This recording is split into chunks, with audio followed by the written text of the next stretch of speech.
Esta semana en Marquesina les tenemos preparado un programa especial dedicado a una destacada figura del cine mexicano. Antes de ser actor, director y productor, fue policía de tránsito y chofer. Los invito a descubrir de quién se trata. Acompáñenme.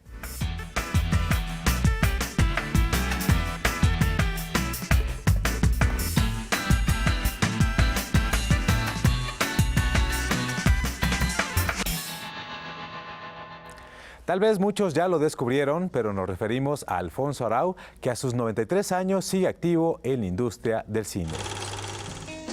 La vida de Alfonso Arau parece sacada de una película.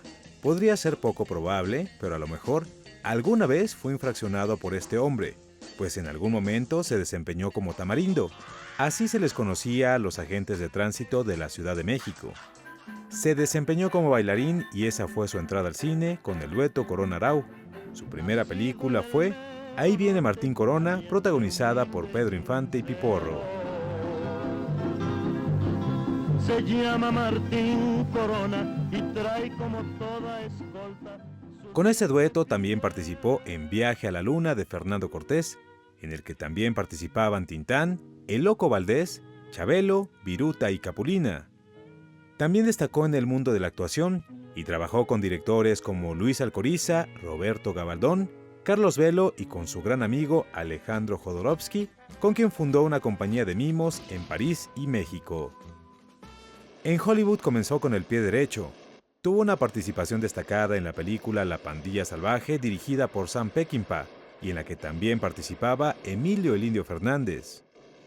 A la par de su faceta histriónica, también incursionó en el mundo de la música formando el grupo Los Tepetaples, precursor del rock mexicano, conformado por el escritor Carlos Monsiváis, por los pintores José Luis Cuevas y Vicente Rojo, y el cuarteto lo completaba el mismo Alfonso Arau. También participó en el doblaje de la película animada El Libro de la Selva, dando voz a la serpiente K. Duérmete, duérmete, sí, duérmete. En su faceta como director, destacan películas como El Águila Descalza, ¿Yo? ¿Sí? ¿Por qué? Calzón sin inspector Dicha con perdón. y Como agua para chocolate. Pero todo lo demás ya está, señora. Pues apúrense. Nos faltan elogios para agradecer la presencia de Alfonso Arau aquí en Marquesina. Alfonso, muchísimas gracias por acompañarnos. Gracias, Julio. Muchas gracias a ti que te ocupas de mí. Oiga, pues la verdad es que ha sido una vida dedicada al mundo de las artes escénicas y visuales, pero en esta ocasión nos gustaría justo pues adentrarnos más en su faceta como director. La verdad que también tiene películas que nos han marcado a lo largo de los años y que muchas de ellas siguen completamente vigentes en la actualidad. Empecemos por El Águila Descalza, que es con la que debuta un poco como director y que se estrenó en el año 1971. El Águila Descalza. Es mi primer película y tiene una historia muy bonita que voy a tratar de decirla muy rápido. Estaba yo haciendo una película americana que fue la que me abrió las puertas del cine como actor en Estados Unidos, que se llamó La Pandilla Salvaje. Estaba yo haciendo esa película y entonces la hacíamos en Torreón, Coahuila, y una señora de alta sociedad, ¿no? A los actores mexicanos nos invitaba los sábados a cenar en su casa. Hacían unas cenas muy, muy ricas. Y entonces esa señora tenía una persona, un hombre árabe como de unos 40 años que acababa de recibir una enorme herencia. De pronto se volvió muy rico, ¿no? Y entonces le dijo a la señora de la alta sociedad que él quería entrar en alta sociedad. Entonces ella me preguntó a mí, oye, ¿estás contento con tu carrera? Y dije, sí, muy contento, pero lo que yo quiero es hacer cine, porque estoy haciendo teatro nada más. ¿Y qué pasa? Pues nada, pues el cine es muy caro y no puedo hacerlo. Y dice, ok. Entonces, al siguiente sábado estaba este señor sentado ahí en la mesa, muy calladito. Y entonces le dice ella, fulano, Juanito, se llamaba Juan, pues él ya me le platicó que yo quería hacer cine, pero que era muy caro. Y entonces me dice el señor me dice, ¿y cuánto vale una película? Y digo, pues un dineral, como 3 millones de pesos en ese tiempo, ¿no? 3 millones de pesos. Y entonces la mira a la señora y le hace así, y la señora le hace así, mete la mano a la cartera, saca una cartera y hace un cheque, Alfonso Arau, 3 millones de pesos. Y me da el cheque y me lo regala y me dice, haga usted su película. ¿A quién le pasa eso? Dime.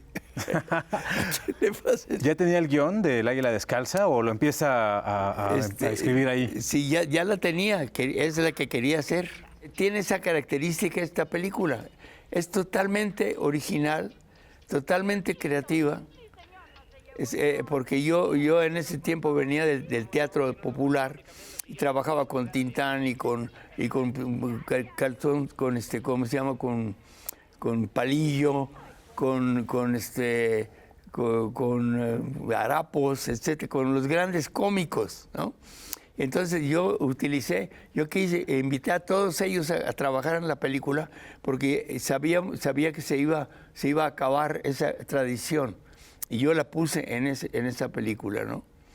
Y incluso llamé al famoso Juan Orol, que hacía películas muy chistosas, ¿no?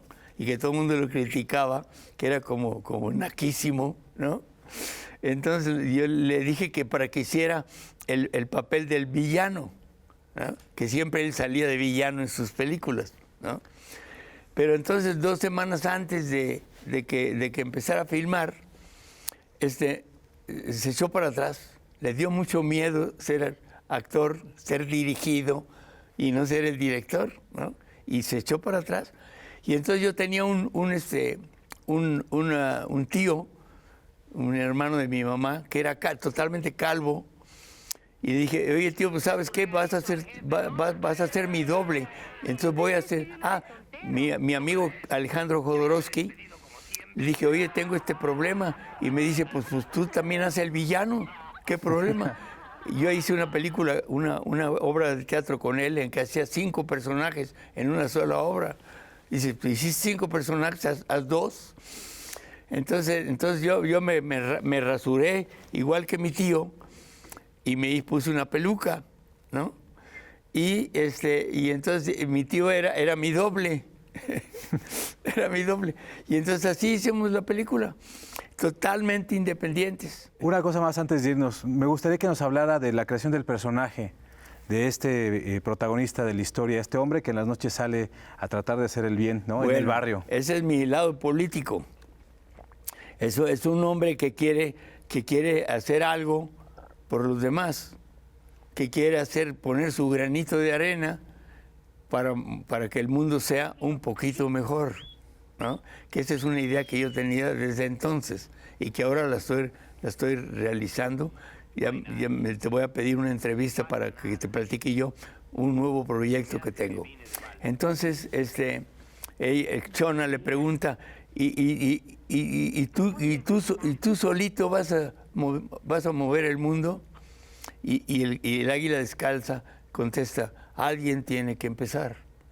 Y esa es la filosofía de la película. Y por eso se pone enmascarado siguiendo la tradición de enmascarados de México, ¿no? Así es. Y la máscara es símbolo de esoteria, es decir, de lo oculto. Por eso la lucha libre mexicana es absolutamente genial, porque está refiriéndose a otro mundo que no lo entendemos, ¿no? Sensacional. Entonces, por eso son las razones. Este tema político está en otra de sus películas, pero antes de seguir hablando de eso, nosotros vamos a un corte y volvemos. Ya estamos de vuelta y como se los prometimos, ahora vamos a hablar de una película que a inicios de los años 70 realizó una durísima crítica al PRI. Nos referimos a Calzón sin Inspector, Una historia que gira en torno a un hombre que llega por casualidad a un pueblo y es confundido con una celebridad. Alfonso, cuéntanos un poquito más de esta historia. Resulta que estamos en los años 70 y está el presidente Echeverría en el poder. Y entonces el hermano del presidente Echeverría, Rodolfo Echeverría, era un político, pero era también actor, porque era muy guapo, pero no era tan buen actor. Y entonces en ese momento estaba en la colita de la época de oro, en donde había un zar del cine, ¿no? Y entonces ese zar del cine no le gustaba a Rodolfo Echeverría como actor y nunca le dio un papel y Rodolfo lo odiaba, ¿no? Entonces, cuando su hermano le dio el poder de hacer lo que quisiera en el cine, entonces él se vengó y lo que hizo fue correr a todos los productores y los actores y los directores de la época de oro, los corrió del cine, les dijo, ustedes están viejos, váyanse, lárguense, y los corrió del cine y ya no volvieron a hacer nada.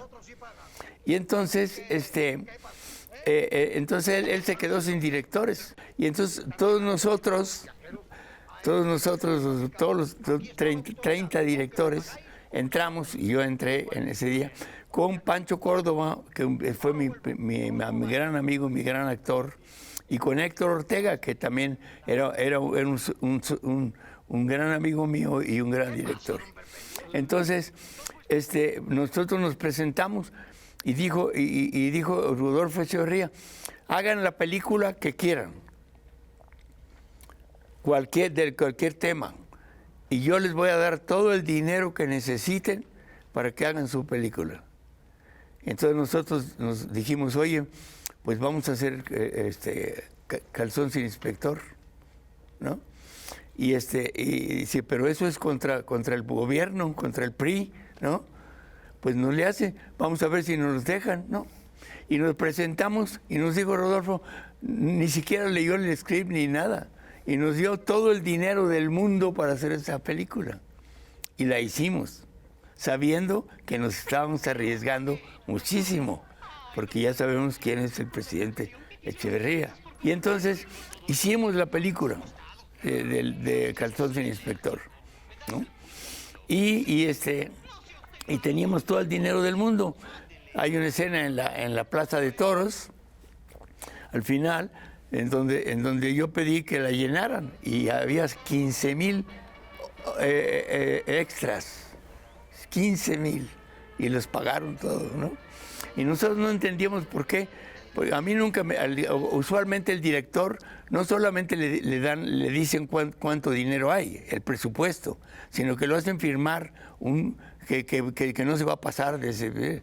Y aquí no me hicieron firmar, yo nunca me supe cuánto costó esa película, ¿no? Y entonces la hicimos y después inmediatamente que la vio el presidente Echeverría, pues se puso muy enojado. Y le dijo a su hermano, ¿cómo te atreves a financiar una película contra nosotros mismos? Y le dijo, Rodolfo, mira, yo soy más político que tú. Lo que tienes que hacer es que todas esas gentes que tienes en Los Pinos, ahí esperando por hablar contigo, pásalos al cine y enséñales la película. Y después te presentas tú y dices, ¿vieron cómo esta película? Esta película se las enseño para que vean que aquí hay libertad. Nosotros la hicimos y nosotros la pagamos contra nosotros mismos, porque hay libertad. Entonces, eso nos salvó de la cárcel. Lo que no me salvó fue de que no volví a trabajar en todo el sexenio. Pero antes de despedirnos de este bloque, me gustaría que me dijera algo. ¿Se arrepiente de haber hecho Calzón sin Inspector, a pesar que después le costó pues ser vetado de la industria cinematográfica mexicana? No, no me arrepiento para nada. Para mí es un deber. El ser humano, el artista es el representante del ser humano. Por eso el artista no puede estar en ningún partido, porque un partido es parte de la humanidad. un artista, un verdadero artista, y eso es lo que yo he tratado de ser siempre en mi vida, es un representante del ser humano. Entonces es mi deber el hacer algo por los pobres, el hacer algo por la gente que está maltratada, por defenderlos. Es mi deber. Y por lo tanto tiene un riesgo, porque el enemigo siempre es el que tiene el poder. Y los artistas que criticamos, pues somos enemigos del gobierno. Y el gobierno es enemigo nuestro y se las cobra. Entonces lo que nosotros esperábamos es que nos iban a meter a la cárcel o que nos iban a matar. Porque acuérdate que es el 68. Acuérdate. Entonces nosotros, Pancho Córdoba, Héctor Ortega y yo, lo hicimos totalmente conscientes como revolucionarios que somos. Porque somos revolucionarios en favor del ser humano.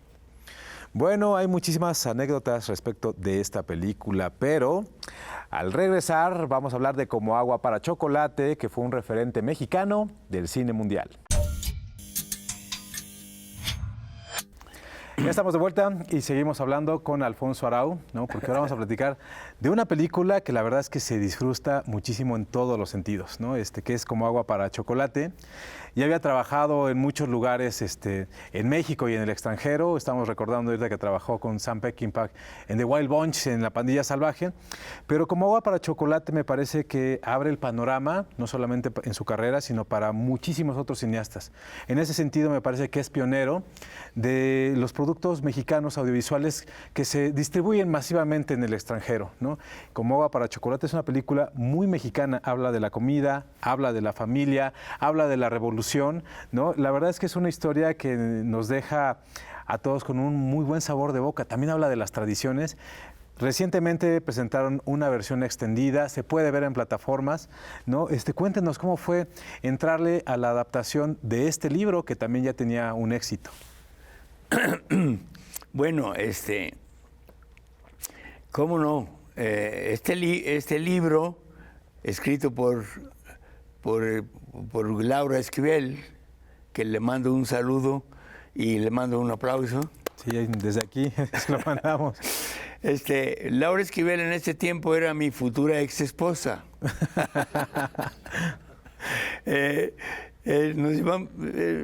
Hicimos el plan, primero de hacer el libro, de que se publicara el libro, que pegara en 2 o 3 idiomas, y después el libro lo hicimos especialmente para hacerlo después película, porque ella aprendió a hacer guiones.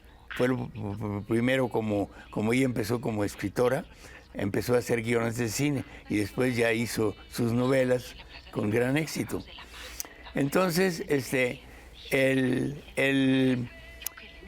hicimos el libro y entonces yo, que ya era conocido en Hollywood como actor, que hice muchas películas allá, entonces no estaba muy contento porque por ser mexicano en ese tiempo, eso ha cambiado mucho, pero en ese tiempo, por ser mexicano, nunca me daban un papel protagónico, nunca era la estrella, siempre era el segundo, ¿no?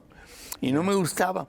Entonces Laura y yo hicimos ese plan de llegarle a Hollywood por atrás, por la puerta de la cocina, ¿no? Sí. Y como director, no como actor.